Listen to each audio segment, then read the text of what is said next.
What's up guys, we are back with another comparison, and I do want to give you guys an update. We do have the Poco F5 coming, which was highly requested, and the Galaxy Flip 5 is another phone that I'm going to pick up. Be sure to drop any phones you want to see in the channel, but for right now, we do have the S20 Ultra and the S21 Plus.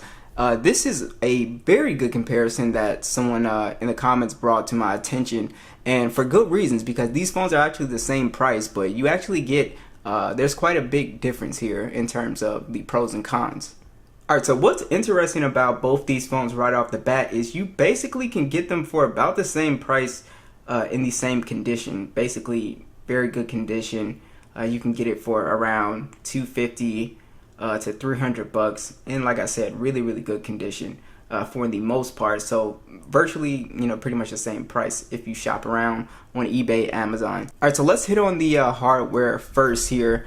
Obviously the S21 Plus is going to have a more up-to-date design than the S20 Plus, and as far as the size here, they're almost kind of the same size in terms of height, and in terms weight, the S20 Ultra is definitely a little bit heavier, and I do like the matte finish on the S21 Plus, and you also have IP68 dust and water resistant on both of these, but there is a big hardware difference. The S20 Ultra does have SD card support, which the S21 Plus does lack. So that's definitely one thing to take into consideration for you guys who download a lot of content, and expandable storage is something that's really important to you. You definitely are going to, want to consider that. Also, the display situation is also a little bit different here. So the S20 does have the, technically the better display. It is a 1440p display. It's a slightly bigger display, as you guys can see, at 6.9 inches as well too. And they both have that sort of curved shape that fits really well in the palm, something that I really like about these phones. But it's 1440p, but the catch is that it can only run 120 Hertz at the 1080p. And it's 511 for the PPI, Dynamic AMOLED, HDR10 Plus, 1400 nits peak brightness. So basically, you're going to be running the S21 Plus at 1080p, 120 Hertz, 1300 nits peak brightness, 394 for the PPI, and then it's a 6.7 inch display. So again, slightly smaller display. So basically the S20 Ultra does have the better display, but you can't really enjoy the S20 Ultra's display in 1440p. You're basically going to be running it at the same resolution that you would run it on the Galaxy S21 Plus, which is 1080p. But there is one thing about the S20 Ultra, is that it does have a slightly brighter display in direct sunlight, but I don't think that might not be enough. So like I said, the display factor here is not really that big of a difference, since the S20 Ultra can't really run it at 1440p. You basically are running the same display essentially.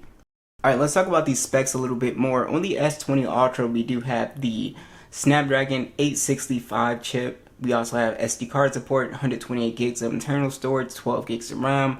The S21 Plus, it does have the Snapdragon 888 chip, so it does have a newer chipset in it. And then you also have no SD card support, 128 gigs of internal storage, and 8 gigs of RAM. Now you can see the S21 Plus does beat the S20 Ultra, of course, in benchmarks, as you can see here, definitely in the single core.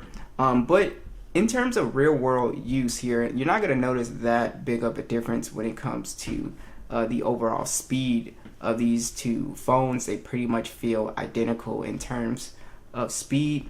Yes, the S21 is definitely going to beat the S20 Ultra in terms of, benchmarks and stuff like that, but you won't really feel that big of a difference. And I would say that the Snapdragon 865 chip is a little bit more well optimized, especially for gaming and stuff like that.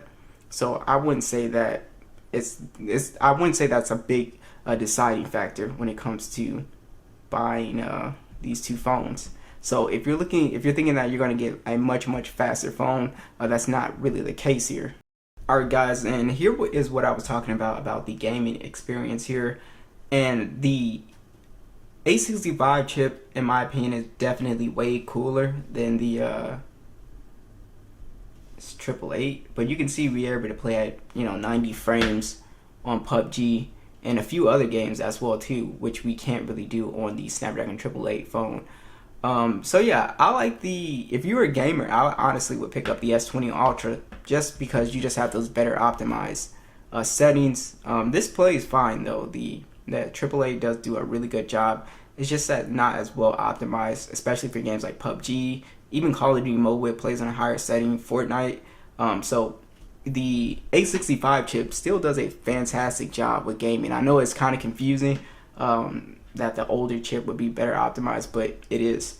Yeah, so when it comes to overall speed and performance in gaming, overall I prefer the A65 just because it's cooler and it's better optimized. Alright guys, this is a huge deciding factor I think for a lot of people. The S20 Ultra will not get Android 14 or One UI 6. Its last update was Android 13. One UI 5.1 is currently getting security patches. The S21 Plus is going to get Android 14 and 15, and then it'll get security patches after that. So basically you have a longer lifespan with the S21 Plus. So that's definitely something to take into consideration for you guys who are, big software guys who really care about, One UI 6 and 7, the new features that Samsung introduces. So definitely keep that in mind as well too when making this purchasing decision. Both of these phones have stereo speakers. Let's go ahead and max them out.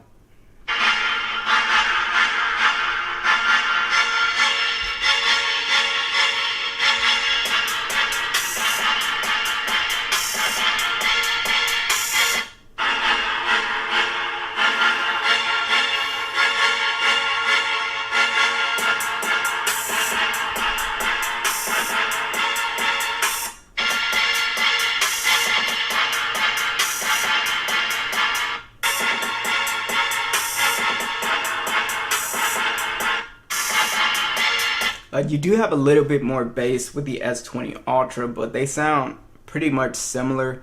I would give the slight edge to the S20 Ultra for having just a little bit fuller sound, but that's pretty much it. It's not like a massive difference. So I think speakers are almost a tie, but I would give it to the S20 Ultra there when it comes to the overall sound.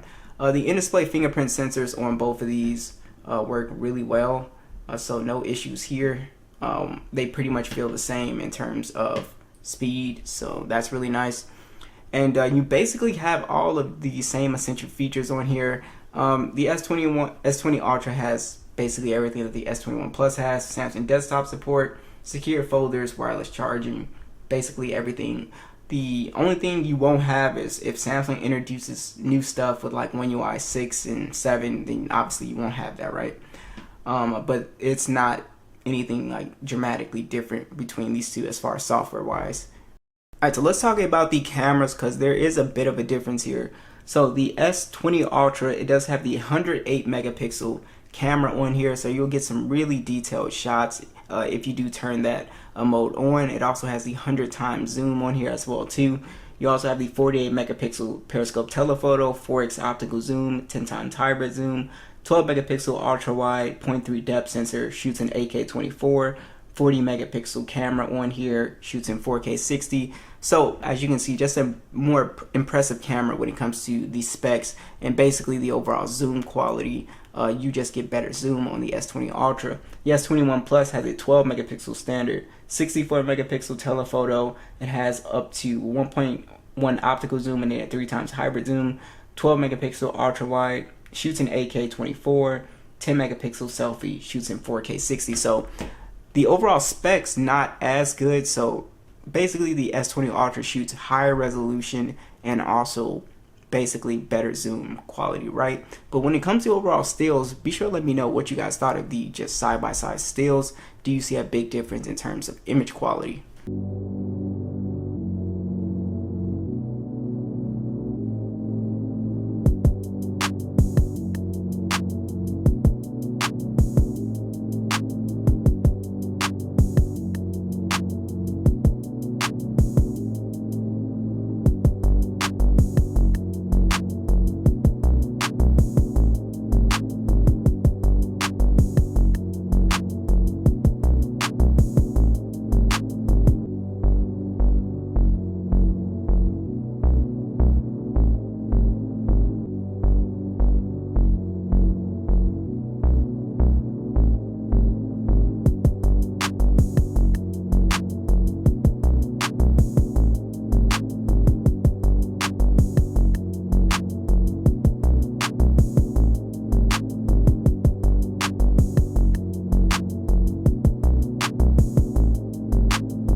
It's a video on the S20 Ultra here.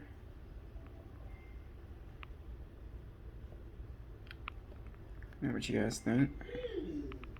Here's a video on the S21 Plus. Now this one I do have the option to do my 3x and my 0.5.